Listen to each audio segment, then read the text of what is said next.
In this episode of the IT Experts podcast, we help you work out, now you've found the right candidate, what are you going to do with them? Welcome to the IT Experts podcast, the only podcast to help MSPs scale to 1 million, and if already there, get to 5 and go faster. At the end of the day, isn't it all about building a business that works for you rather than you for it? I hope you enjoy the show. So good morning, good afternoon, good evening. Welcome to the IT Experts podcast. And today we're joined by Meg Fenney, who is an HR consultant. And we're going to help you understand that recruitment doesn't just start when someone starts on board with you. So good morning, Meg. How are you doing today? Very well, thank you. Slight cold, but other than that, slight cold, which is a bit ironic because we had to put this back because a certain person, namely me, wasn't very well last week, so we had to move it back. I don't know how I've done it. I've managed to give you a bit of a sore throat, so we shall bear with you today. So today's episode, we're talking about recruitment, but part of recruitment, which is more about the onboarding process, and Meg is an absolute expert in this area, and we're going to be sharing with you what to do when you're onboarding your new employees, what to do to build a great relationships to help them become high-performing teams, and some of the common mistakes that are made with hiring, because we know that MSPs struggle with hiring. I actually heard someone yesterday, I was talking to somebody yesterday, and they referred another MSP, say he hires and fires quicker than Alan Sugar, which I'm going to coin because I think it's a great phrase. It's not exactly the most original phrase in the world. But he was in real overwhelm with his people because they never really got in my view, what I was seeing on the other side of the lens was they never really got a chance to embed. He never onboarded them properly. He never really built that rapport. They probably had the wrong values and all this sort of stuff. We're going to talk about that today, and how you can use the framework we're going to discuss today to make the right hires, to get great employees, to make your life easier, make your business more profitable, and build an amazing team. So, Meg, please explain to us or tell us all who you are, what you do, and who you help. So we are a bespoke HR consultancy business that I set up 4 years ago for my sins, right just before the pandemic. And we help small to medium-sized businesses. We either help them through our kind of light touch retained services, or we work very heavily with them as a business partner or director. That's the sort of thing that we do for those businesses. Excellent stuff. And MSPs, you work with MSPs as well, don't you? We do. We've got several MSPs with us, and we work with a few of them strategically. What that means is just on a bit more in depth. We're with them most weeks, and we are looking at them from a cultural perspective, not just transactional. And MSPs are, obviously, the main people that we work with, but they do struggle to have the confidence, I think, to hire the right people, to invest time in what a good recruitment process looks like, what good leadership looks like, because this is outside their comfort zones, isn't it? What do you see with your MSPs that's maybe one of the things that's holding them back from being really great HR and people? So I think the biggest, from a recruitment perspective, the biggest issue that I see MSPs, my MSP clients, kind of stuck in is that they will hire for experience and previous technical skills, and they're not looking at two other very vital parts. The first vital part is, well, what job do I actually want them to do? And am I so clear I could teach a 5-year-old what that job is in a few seconds? If so, bingo. If not, they've got work to do, actually. And the other issue that I see them not look at is, well, how will they fit with the team? What's the value of this colleague? What's their personality like? And is that going to add value to my business and my team? Or do they have somewhat, in the recruitment process, we would say, do they have some red flags that are problematic that we should really explore to see whether that was just an off the cuff comment or whether that is really how they think, and therefore they're highly likely to fail in probation. Oh, that's like so red flags. Like someone says something in an interview, and you go, "Oh, hang on, is that something I need to drill deeper on, or is that something that we need to just ignore and kind of like it might be their nerves or something like that?" If they kind of I think typically the MSP population will assume it was nerves, as opposed to go, just curious about what you said there. Let's explore that a bit further. And if they could give themselves that opportunity, they probably would have chosen not to hire the individual because they had a red flag. Yeah. Let's just jump back just to something you've just mentioned there. So most MSPs, they get busy. Most of them have got pretty flat structure. Technically they normally only recruit into 1 or 2 people, and then they get busy, and then they go, "Oh crikey, we need to hire. Let's hire someone. Let's get in a tech." Now, sometimes, luckily, whichever one it is, we have conversations with our clients, so we can actually have the conversation with them about, well, what is it that you actually want? What is it that you actually need? What are the skills that are missing in your business? And this is something you just touched on here. What job is it you want them to do? So, okay, we want to go and hire, but let's talk about step 0, which is what do you suggest your client? What do you do with your clients when you're exploring what role they want to hire? How do people know where the best place is to hire? I think that's the tricky question, isn't it? Yeah, it is tricky, and that's probably why we work with few people like pop in and out, more strategically for a moment on that sort of thing, because not knowing what the role is the fundamental reason why people will fail. And then the manager will go, well, this is a sign that they didn't know the role. It's like, well, I'm going to shape it differently next time. You sat there going, okay, so you didn't really know what you needed was the problem. So I would always say, listen, just give yourself a moment. Doesn't need to be a big moment either. And it doesn't have to be complicated. The more simple it is, the faster the solution comes to the individual and the more likely it's viable. So don't overthink it would be my first point. Just think about, how does the work come into your business? Yep. How does that work flow through your business and flow out to the client? So it's very simply, give yourself 5 minutes, write it down as a workflow, and then look at it and go, is my organizational structure set up for success for that, how that pipeline of work's coming through, i.e. is it flowing through that, or is it zigzagging across people to deliver that end? If it's zigzagging, you probably need to think about first, before you hire, straightening out your processes. Okay, so zigzagging, would that be something that could be potential bottlenecks where a task is going from one person to the next, and then all of a sudden it's waiting for that person to be less busy to cover Correct. that off and then move across?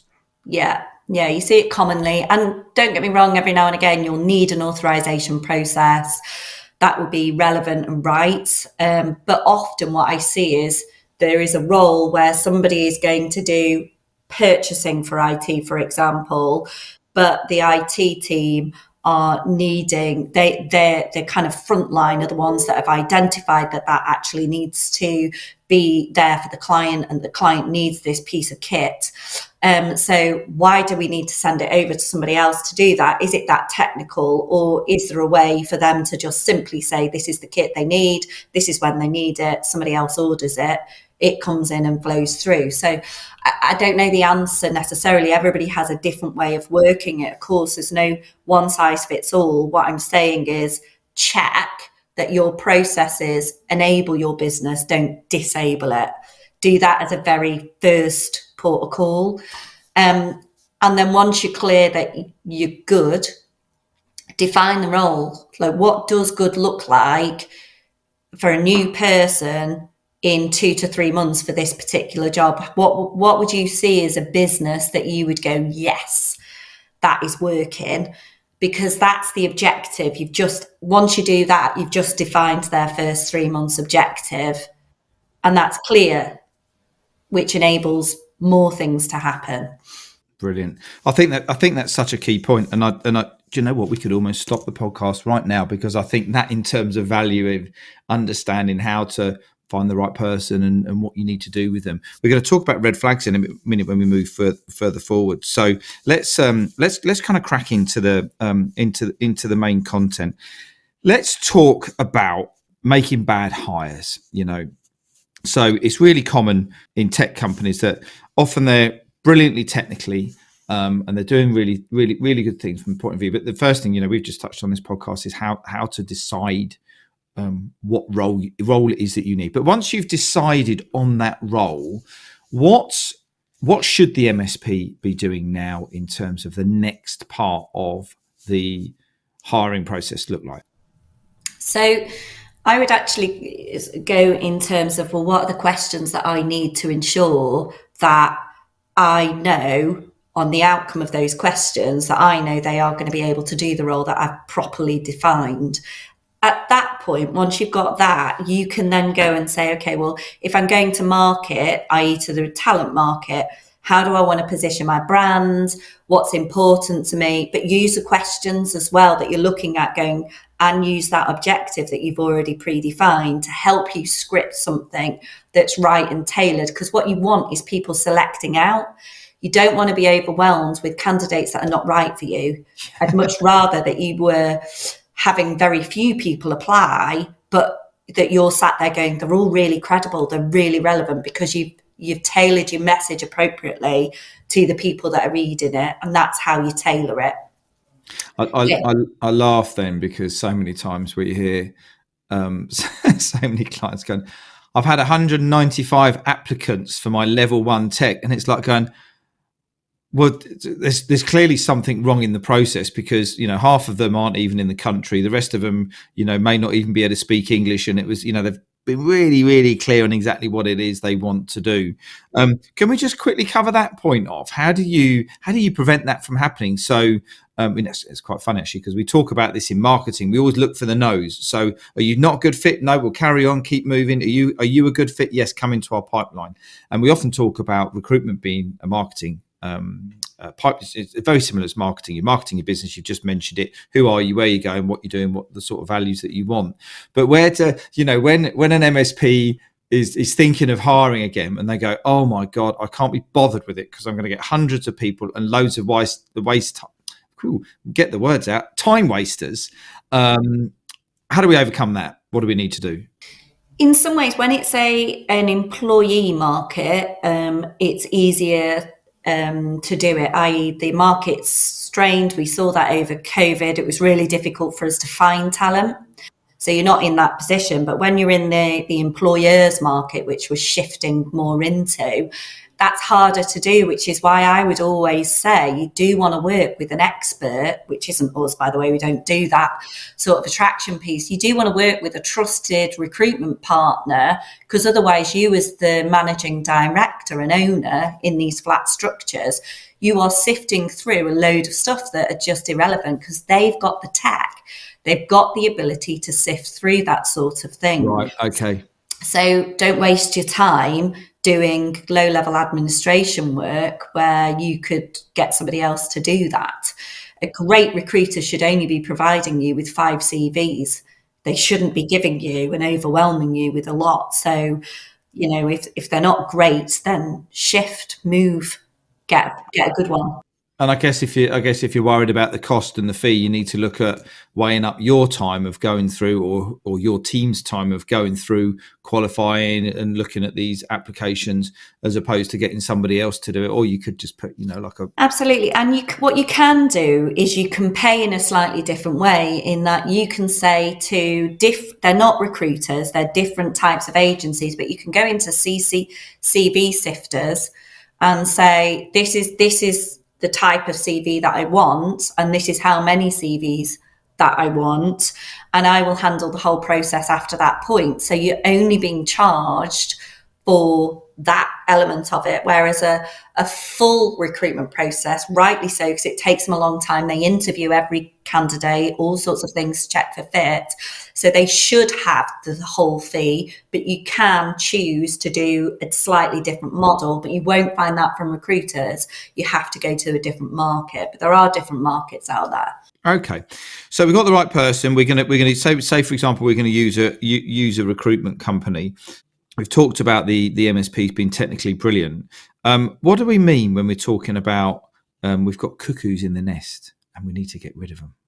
So in any great, even if you choose to do a great recruitment campaign and you've done a really good job within it, i.e. you stayed focused all the way through to the end of the interview, really calibrated afterwards, Congratulations on that one.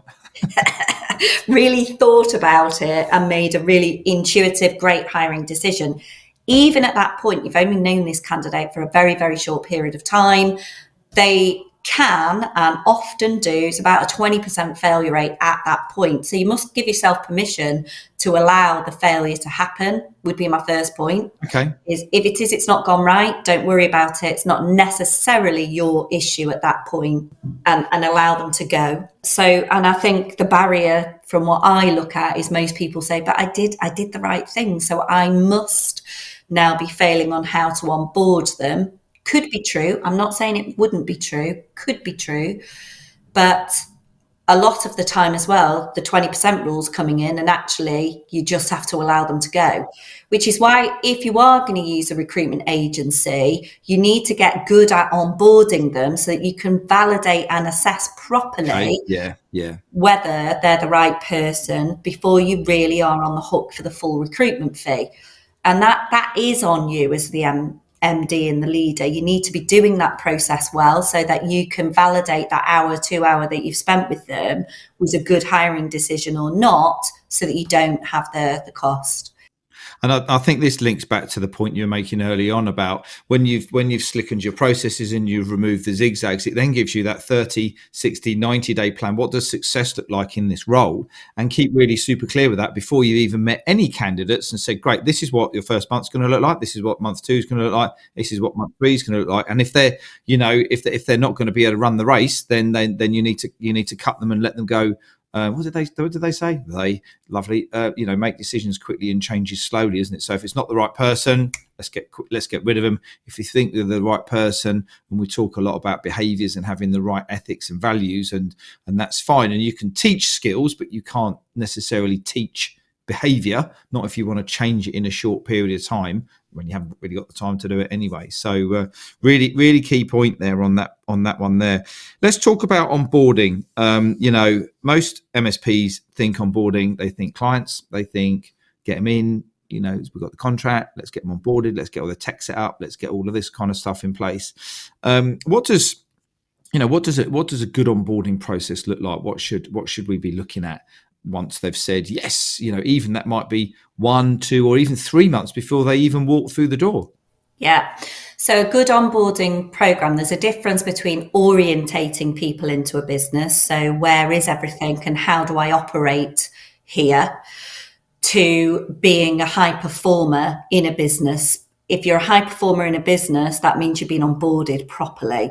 The cultures, the values, you're orientated and you're delivering on objectives. So you said 30, 60, 90 plan. You said objectives in month 1, 2 and 3. Absolutely. So I said to you, well, what would good look like right at the beginning of the recruitment process? Don't lose your recruitment process as you onboard people. That's a vital piece. And you don't want to rework it. You don't need to. Utilize what you said was the objective. That's your objective.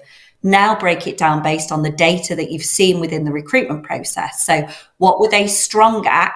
Load up their work with what they're strong at to build confidence in months 1 and help them understand where their development areas through the recruitment process was shown, so that they can and say, I'm intentionally putting that into months 2 and 3 to give you the confidence. And this is how I'm building that program of work up for you. So if you're doing that and you do that well, then by month 3, they're already motivated because they don't need to hide their problems from you. Those are the 2 important points of why you would do it that way. We have built up a training program actually in order to help leaders stay the course. Because we're at breaking point almost as this new recruit comes in, because guess where the strain came into the org? We take it on board, or a key member of the team takes it on board who also happens to be their buddy, and they're like, whew, thank the Lord. Yes. Glad you're in, you can do this. Yeah, we need to keep the pace. So the reason we drop it in every other week of a little, this is what you should do now, do this bit now, remember that bit, dust that bit off now, it's important. So we pepper that through to just keep the manager and the leader on track, so that you don't fall into the trap of, actually, it was a decent hire, they were pretty good, but they're not going to make it because we've not done what we need to do. Or worse than that, they're not going to make it because they've left, because you've not, from an employer perspective, delivered on your promise to talent as an employee. That hurts us as small businesses. Yeah, and it's interesting, isn't it? Because as you're talking there, I'm just thinking more and more about the importance of the investment in time, effort, money in bringing in a new hire that's going to help you go faster, help your life be easier, help the business, be more resilient, et cetera, et cetera. But I think many people in many businesses are, they just kind of think, great, new hires here, brilliant, woo, let's crack on with it. But what you're saying is that you need to continue with that investment in time, continuing that setting those goals, continuing onboarding. And I absolutely love, there's a difference between orientating and onboarding a new employee, because if you do get down the road and you're a month, 6 weeks in and you've got to let them go, how much does that cost you? A lot in less time. than a year in. Sorry? A lot less than if you're a year in, yeah. Yeah, that's right. But also, if what I was thinking in my head was, if they're 6 weeks in and they're the wrong person because you've made a wrong decision because you haven't focused enough time and invested in this process at the beginning, that 6 months is shorter than a year taken. But it's still, the importance of investing that time. If you let's flip this round the other way. If you were putting in a PSA system, you would be all over it like a rat, like your second, third or fourth children into your business. You'd be over it. You'd be cuddling it every day, making sure it looks all right, making the processes look right, making sure the reports are all looking right. I bet you any MSP on this call, challenge yourself, ask the question, do you spend more time embedding your PSAs and some of the systems than you do your people? And I bet the answer is yes, but that'll probably start off another storm on LinkedIn. But cool. Anything else on the onboarding that we need to be really considering? I think the thing that managers don't get is they perceive the one-to-ones that we recommend, do them bi-weekly. They perceive that, oh my goodness, that's going to be like an hour and a half. No. We're talking about 20 minutes to sit down individually with the individual, like private, to say, this is what we said you should be able to do by this point. This is where you're struggling. Help me understand a little bit. What can I do to help you get there? We're keeping their motivation on track. And really, if you're sat there for an hour, something isn't working somewhere. That could be you, it could be them. You need to listen to that, lean into that and adapt. And this will require dialing up the energy, because this is not your happy place. We talk about this every single week, and we've got Q&A at lunchtime today with our clients. And I know it will come up then, because it's something that we help people understand the importance of those one-to-ones, as you say, 15 minutes, 20 minutes, whatever it might be, but the consistency and the impact of that employee getting some time with the MD or with a senior manager to talk about what I want. And then you'll just cancel it because I've been busy doing this, or I'm going out to lunch, or I wanted to go home early, or something like that. And the impact of letting them down is huge. It's huge, So once you build that number one, that first, one-to-one in place, it's yours to lose, and the impact of losing it is really, really big, because it will just unwind everything that you've done, won't it? Yeah, but if you think of it in this way, that yes, that would all happen, and unfortunately that leaves vulnerability to the business for exits, talent exits. So we call it regretted loss in my game. But if you think of it in a different way, what's 20 minutes of my time bi-weekly, not every single week, but bi-weekly, to get an absolutely amazing deliverable from that team player? How much is that worth to me? That's huge. It absolutely is. A great way to pose that. Okay, let's talk about employee retention, and how do we get these guys and girls to become high performing in our businesses? What's the key tricks and tricks of the trade here? So you said it before about consistency. You're not going to build a capability unless you consistently put yourself into it. Yeah. And that's going to be the biggest takeaway. If somebody could take that away, the brain's massive. You guys are amazing out there. You're already business leaders, so you've got the capacity to do it. You just need to have time to invest, to learn it yourself. So consistency for you will mean eventually you'll be great at it. End of story. No if, buts or maybes. It will happen. It'll happen faster if you ask yourself a few questions, of course, within it. So, how am I doing? Am I on track? Is what I'm doing as a business owner going to enable to my team to become high performing? Am I, what should I start doing, stop doing, continue? So simple, that phrase, in terms of my own performance and analytics on myself as a business owner, and yet so hugely valuable. So, and then the next bit is, okay, well, once now I'm in the game, so I can now build a skill because I'm in it. You can't build a skill if you're not. Don't intellectualize and perceive that you're capable because you've read a load of books, listened to a load of podcasts, but you're not doing the do. You've got no capability if you're not doing it. Once we own up to that, then the rest starts to happen. And then you can ask yourself, okay, well, based on my values that I think you work really well with, Ian, in terms of helping businesses understand what's my mission, how am I going to get there, what's my values in the team, in my culture to drive that mission, what does that look like? Well, don't over-egg it, just work it, look at it and go, okay, well, have I done anything in my business for my team to bring out those behaviours? I've now got a structure that enables me to do that in my one-to-ones. Am I talking about that bit of it? Or am I knowing underneath in my I use my belly because my belly for me is that there's something going on. I'm not quite doing something. Yeah. What is it? Have I got something there that I could be doing now or that I need to stop doing because that's against the behaviours that I really want to see in my business? Quite often a business owner will say, yeah, well, do as I say, not as I do. It's never going to work. And then I keep it simple again for the rest of your team. If you want individual contributors, so people that are not managing people, to perform highly in their role, there are 3 things that you need to be talking to them about regularly, which is, are they getting results through their own proficiency? So what's their technical ability in that job role like? Am I demonstrating good team play, i.e. accepting and implementing the company values? Am I doing that?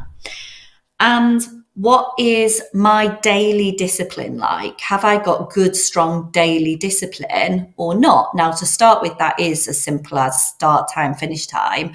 And then it becomes complicated in how do I organise my diary? How do I prioritise projects? How do I actually get things done? Do I time block? Does that work for me? Do I do something else?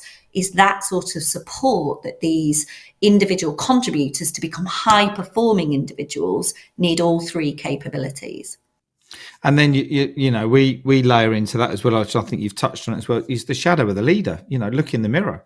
What am I looking at? And I know that one of your key principles is then looking at, what does a high performing team look like?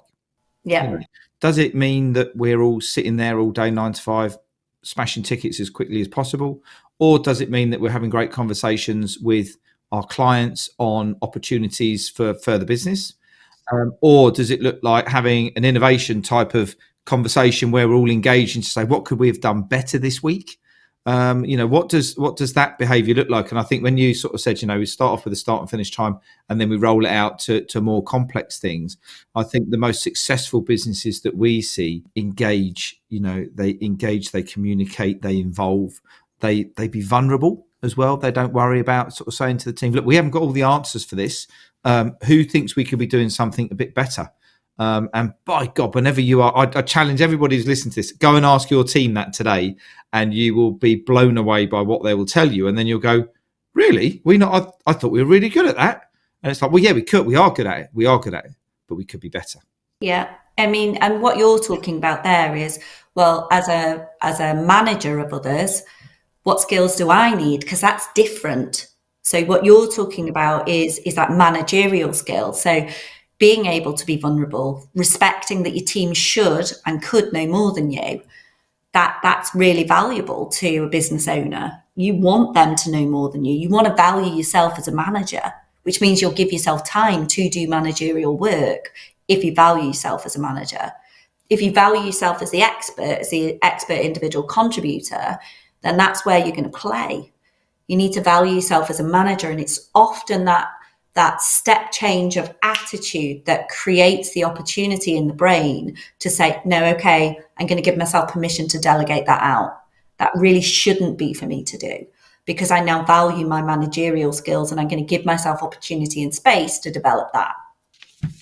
That's brilliant, Meg. And, just one of the stories we had with one of our clients, he was running a multi-7-figure MSP in the Midlands. He'll know who he is if he's listening to this. He and his business partner, he was real sales driven. His business partner was absolutely technical.